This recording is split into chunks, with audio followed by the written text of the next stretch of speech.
ఆంధ్రప్రదేశ్ ముఖ్యమంత్రి నారా చంద్రబాబు నాయుడు గారు చాలా సందర్భాల్లో ఒక మాట చెప్తూ ఉంటారు.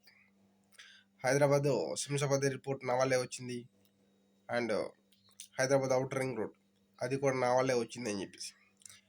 దానిని రేవంత్ రెడ్డి గారు ప్రజెంట్ ముఖ్యమంత్రి ఖండించి అది మీ హయాంలో కాదు కాంగ్రెస్ హయాంలో వచ్చింది అని చెప్పేసి ఖండించారు.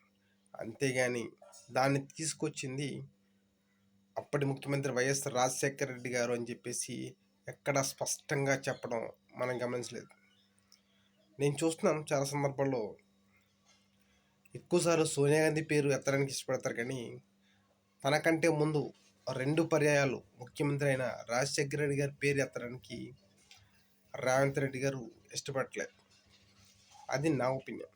సో మీకు కూడా అనిపిస్తే అవును అని చెప్పేసి కామెంట్ పెట్టండి. సో నాకు అనిపిస్తుంది చంద్రబాబు నాయుడు గారితో పనిచేస్తారు కాబట్టి ఆయనకి ఇష్టం లేదేమో అని చెప్పేసి.